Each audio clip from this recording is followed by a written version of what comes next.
evaluasi tengah semester genap. Menghitung PPh 21 mata kuliah perpajakan dengan dosen pengampu Muhammad Sugiharto, SE, MM. Assalamualaikum warahmatullahi wabarakatuh. Pada kesempatan kali ini, kami dari kelompok 3 akan memaparkan materi mengenai penghitungan PPh 21 sebagai evaluasi tengah semester genap mata kuliah perpajakan yang diampu oleh Bapak Muhammad Sugiharto, SEMM. Nah, sebelumnya kami akan memperkenalkan diri terlebih dahulu. Kami dari kelas C3, tepatnya berasal dari kelompok 2, dan anggotanya yang pertama, saya sendiri, Nadia Hoirunisa dengan NPM 1022 1146. Yang kedua ada Wingky Agus Haruna dengan NPM 1022 1165. Yang ketiga ada Dik Maulana dengan NPM 1022 1179. Dan yang terakhir ada Syahil Muhammad F dengan NPM 1022 1232. Baiklah, kita langsung saja ke pemateri yang pertama untuk membahas mengenai atau membahas pengertian dari PPh pasal 21. PPh pasal 21 menurut Peraturan Direktur Jenderal Pihak Dirjen Pajak nomor 32 P3 2015 adalah pajak atas penghasilan berupa gaji, upah, honorarium, tunjangan dan pembayaran lain dengan nama dan dalam bentuk apapun yang sehubungan dengan pekerjaan atau jabatan, jasa, dan kegiatan yang dilakukan oleh orang pribadi subjek pajak dalam negeri. Dan berikut adalah orang-orang yang terkenai wajib pajak dalam PPh 21. Yang pertama, pegawai. Yang kedua, penerima uang pesangon, pensiun atau uang manfaat pensiun, tunjangan hari tua atau jaminan hari tua, termasuk ahli warisnya.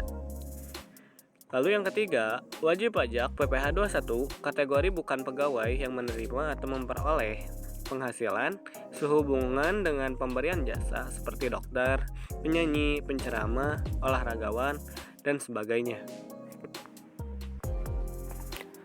Berikut merupakan tarif pajak PPh 21 berdasarkan tarif pasal 17 Undang-Undang PPh. Tarif 1. Wajib pajak dengan penghasilan tahunan sampai dengan 50 juta rupiah terkenai pajak 5%. Dan tarif kedua, di atas 50 juta rupiah sampai dengan 250 juta rupiah terkenai pajak sebesar 15%.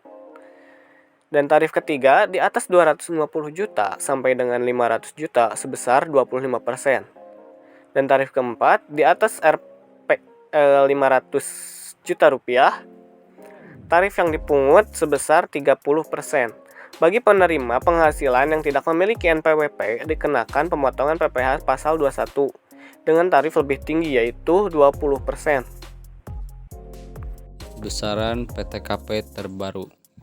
Golongan tidak kawin dalam kurung TK, kode TK 0 tanpa tanggungan, tarif PTKP sebesar 54 juta, kode TK 1 dalam kurung 1 tanggungan, tarif PTKP 58.500.000, kode TK 2 dalam kurung 2 tanggungan sebesar 63 juta, TK 3 dalam kurung 3 tanggungan sebesar 67.500.000. Golongan kawin dalam kurung K, kode K0 tanpa tanggungan sebesar 58.500.000, kode K1 dalam kurung 1 tanggungan sebesar 63 juta, kode K2 dalam kurung 2 tanggungan sebesar 67.500.000, kode K3 sebesar 72 juta.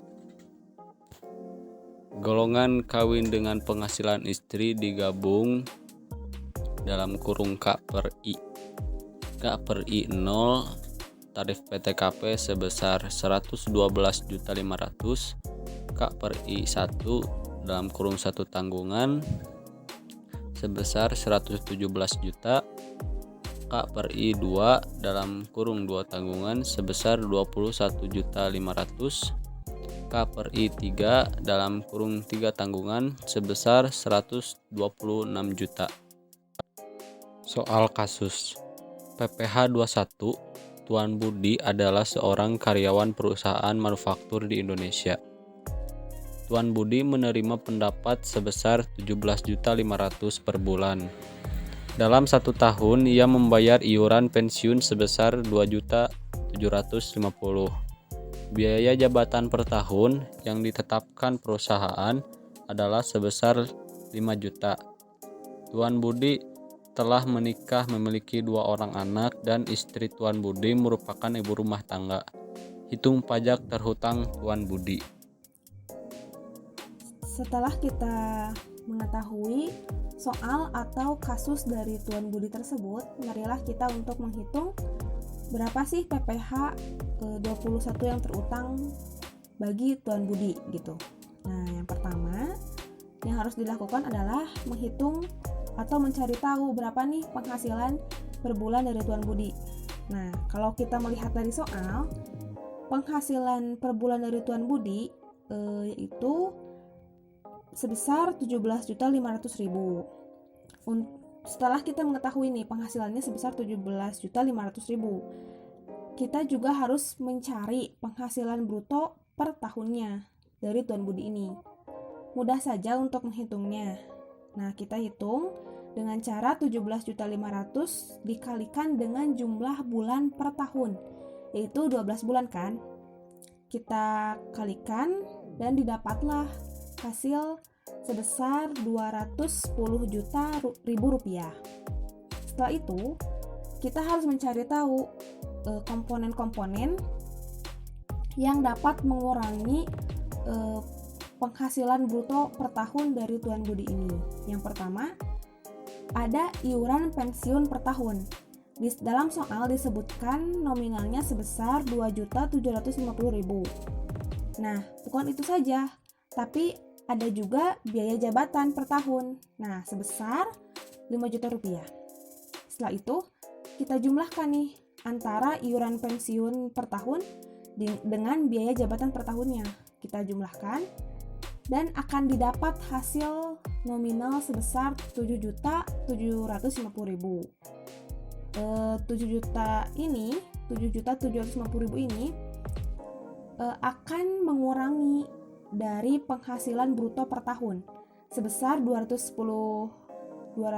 juta rupiah dikurangi hasil tadi jumlah dari iuran pensiun dan biaya jabatan sebesar 7.750.000. Setelah kita kurangkan, didapatlah hasil yaitu sebesar 202.250.000 yang dimana hasil itu merupakan penghasilan neto per tahun dari Tuan Budi.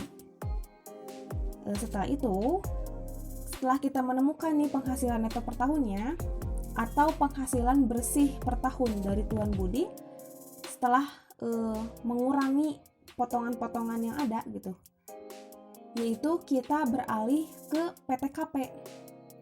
Nah, karena Tuan Budi ini sudah menikah dan sudah memiliki 2 anak, maka Tuan Budi digolongkan sebagai golongan tingkat K2 gitu. Nah, setelah kita melihat di materi sebelumnya atau di materi slide sebelumnya bahwa golongan K2 ini tarif terbarunya yaitu sebesar 67.500.000. Sudah kita mengetahui nih tarif dari PTKP-nya, kita kurangkan tadi penghasilan neto per tahun kita kurangkan dengan PTKP dari golongan Tuan Budi ini yaitu golongan K2. Jadi 202.250.000 kita kurangkan sebesar 67.500.000. Kita kurangkan, setelah dikurangkan didapatlah hasil yaitu sebesar 134.750.000. Nah, nominal inilah yang kita sebut dengan penghasilan kena pajak atau PKP yang sering didengarnya PKP. Nah, penghasilan inilah atau nominal inilah yang akan kita hitung pajaknya gitu. Jadi nominal inilah yang akan nanti kita hitung PPh terutangnya. Nah, udah ya. Kita masuk ke PPh 21 terutang. Nah, untuk menghitung PPh 21 terutang ini tidak langsung gitu. Sebesar 134.750.000. Tapi harus bertahap si penghitungannya itu. Nah, tahap yang pertama atau lapis yang pertama adalah sebesar 5%. 5% ini merupakan tarif dari PPh 21 ya. 5% dari range atau nominal 50 juta ribu rupiah. Dari 0 sampai 50 juta. Setelah itu didapatlah hasil dari 5% dikali 50 juta ini, didapatkanlah hasil sebesar 2.500.000. Nah, sesudah ini kita masuk ke lapis kedua dari tarif pajak, dari tarif PPh 21 ini, sebesar 15% nih. 15% ini kita kalikan dengan nominal dari 134.750.000 rupiah dengan kita kurangkan dengan ini 50 juta rupiah yang telah kita hitung di tarif ke 5% kan ya tadi, yang tarif lapis ke pertama. Nah, jadi hak sisa dari penghitungan yang pertama adalah 84.750.000. Nah, kita hitung nih berapa nih 15% dari 84.750.000 ini. Didapatkanlah nominal sebesar 12.712.500 rupiah. Setelah itu, setelah kita dapatkan nih dari 5% dan 15% gitu kan, kita jumlahkan si nominal ini dan kita dapat sebesar 15.212.500 rupiah, dan ini merupakan PPh 21 terutang per tahunnya dari Tuan Budi gitu.